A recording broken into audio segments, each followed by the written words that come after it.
Hello children, let's continue with the poem The Clothesline. Open your English literature textbook, turn to lesson number 4, The Clothesline by Charlotte Root Cole. Now, in the previous lecture, we have learned exactly what is a clothesline. Okay, what is a clothesline? A clothesline means a rope or a wire on which washed clothes, okay, are hung to dry. So that is a clothesline where it can be a rope or it can be a wire on which you dry your clothes. After it is washed, you dry your to dry your clothes, you hang it on the rope or wire. That particular thing is known as clothesline. Is it clear, children? Now, let's revise what we have learnt in the previous lecture. Let us revise those 8 lines. Hand in hand, they dance in a row, hither and thither and to and fro. Flip, flap, flop, and away they go, fluttering creatures as white as snow. So over here, the poetess, okay, she is talking about the clothes hanging on the clothesline. When she is looking at those clothes, to her they look as if they are holding hands. Okay, they are standing in a row, they are holding hands and they are dancing merrily. Okay, so when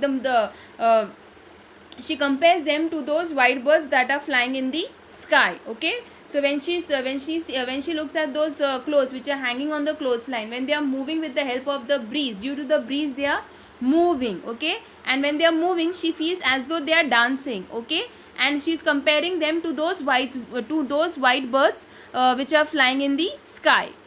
In the next 4 line, that is like restive horses, they caper and prance.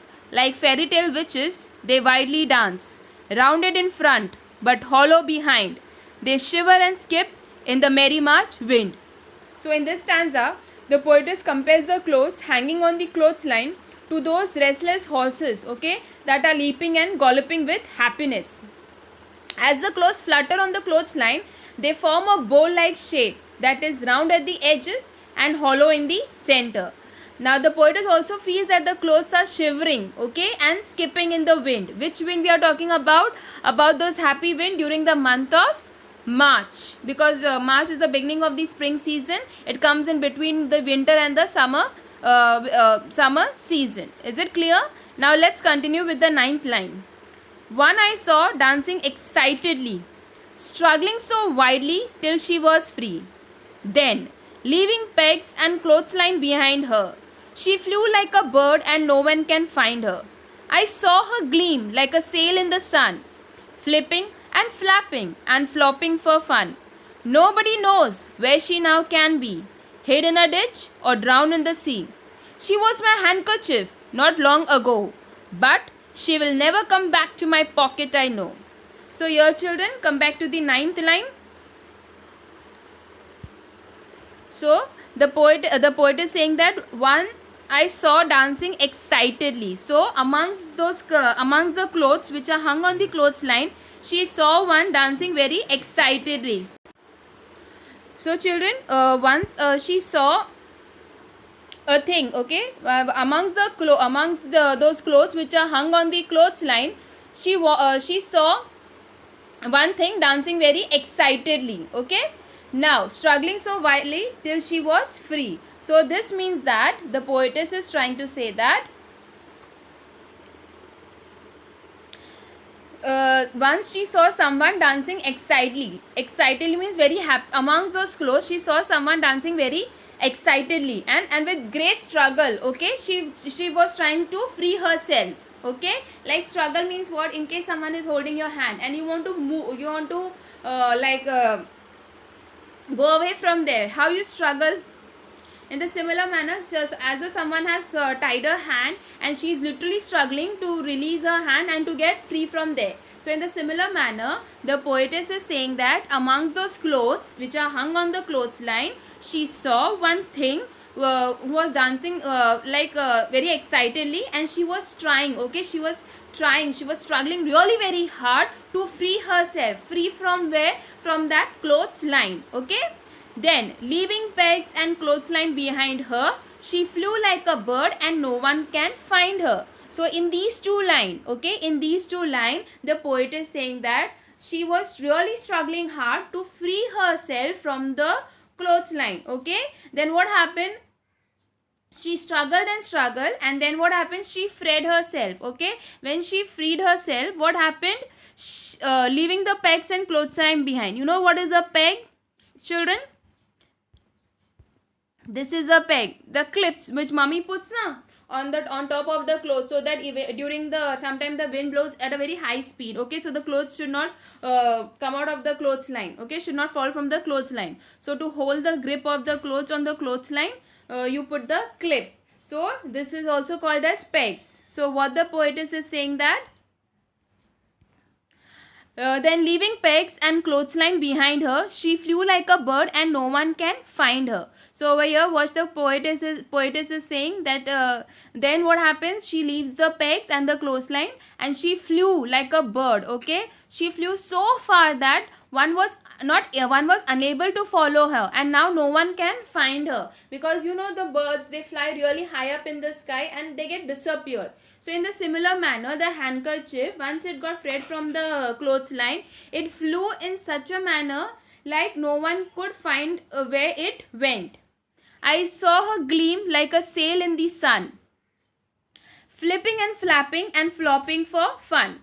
So continuing with the suspense about whom she is talking about. Okay, she did not reveal about whom she is talking about. She is saying that I saw someone. Here she is not revealing actually which cloth she is talking about. So still continuing with the suspense, still keeping the suspense, the poetess compares that someone to a shining sail. Okay, about, she is not saying about which particular cloth she is talking about. So she is saying that that someone whom I have seen, okay, struggling hard to leave that clothesline and to fly in the sky. It is shining in like a sail.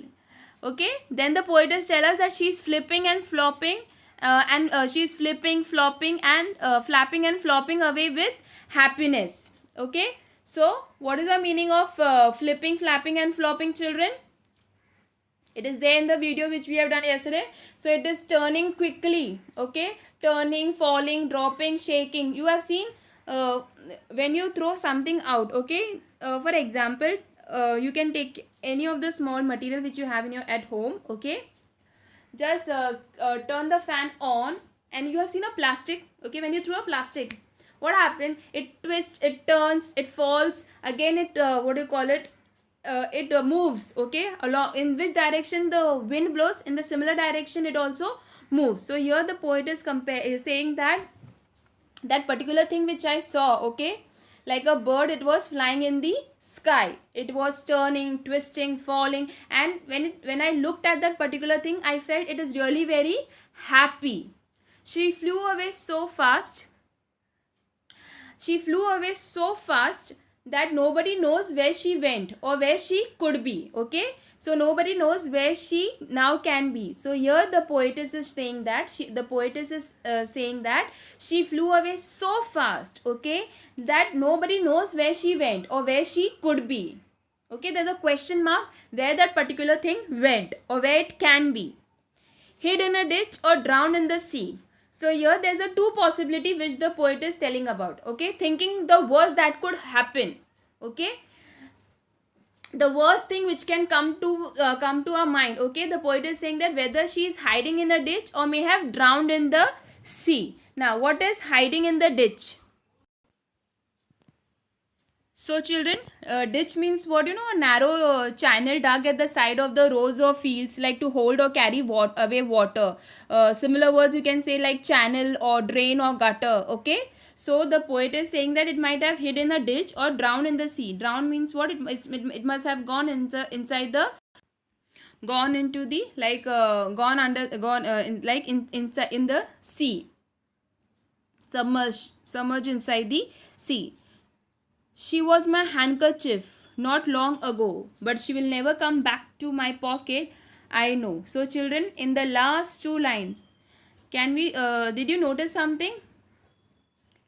It's only in the last two lines of the poem that the poetess reveals that she was talking about a handkerchief that flew away not very long ago. Okay, because she was talking when she said, now one I saw dancing excitedly, struggling so wildly till she was free. So over here the poetess was talking about her handkerchief. She disclosed about whom she is talking in the last two lines. Okay, so here only in the last two lines of the poem that the poetess revealed that the poetess revealed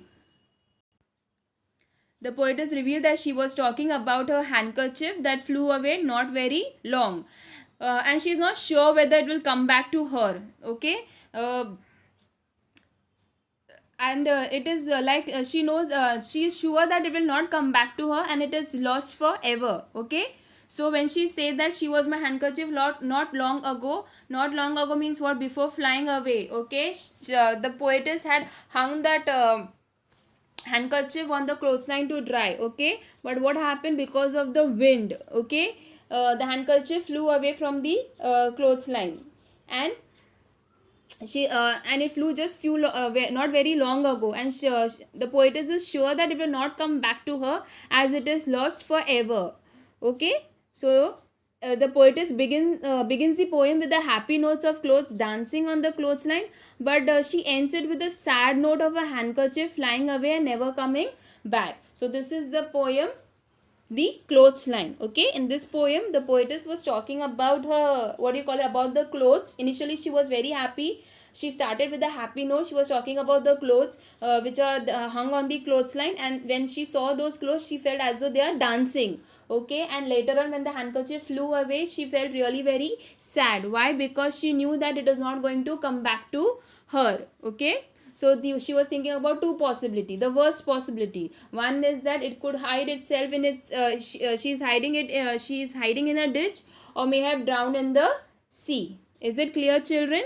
So in today's paragraph I'll just what do you call it, revise without specifically stating. Okay, the person about poetess says that once she saw someone who was dancing excitedly, and with great struggle she freed herself. Then leaving the pegs, okay, on and the clothesline, she flew like a bird. Okay, and she flew so far away that no one was able to follow her and no one can find her. Then what happened? Continuing with the suspense, poetess doesn't disclose about whom she's talking about. So continuing with the suspense, the poetess compares that someone, okay, to a shining sail. The poetess tells us that she was flipping, flapping and flopping, okay, away with happiness. She flew away so fast that nobody knows where she went and where she could be. Thinking of the worst that could happen, the poetess wonders whether she is hiding in a ditch or may have drowned in the sea. Then what she is talking about, it's only in the last two lines of the poem that the poetess reveals that she was talking about a handkerchief that flew away not very long ago. She is sure that it will not come back to her as it is lost forever. So here, children, the poetess begins the poem with the happy note of clothes dancing on the clothesline, but she ends it with a sad note of a handkerchief flying away and never coming back. Is it clear, children? Now, hold a pencil in your hand. Whichever word I'll tell you all to mark, just mark those words. One I saw dancing excitedly. Underline the word excitedly. Struggling so wildly till she was free. Then leaving pegs and clothesline behind her, she flew like a bird and no one can find her. I saw her gleam, underline the word gleam, like a sail in the sun, flipping, flapping and flopping for fun. Nobody knows where she now can be, hid in a ditch or drowned in the sea, underline the word drowned. She was my handkerchief not long ago, underline the word handkerchief.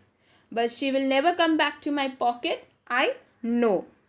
So children, here we complete the poem The Clothesline. Now which words, okay, today we have learned the remaining 8 lines of the poem. Whichever words were there in the remaining 8 lines of the poem, learn the meanings of those words. You can refer to this video for learning the meanings. Those who are not having the textbook. Is it okay, children? In the next lecture, we will discuss about the question answer.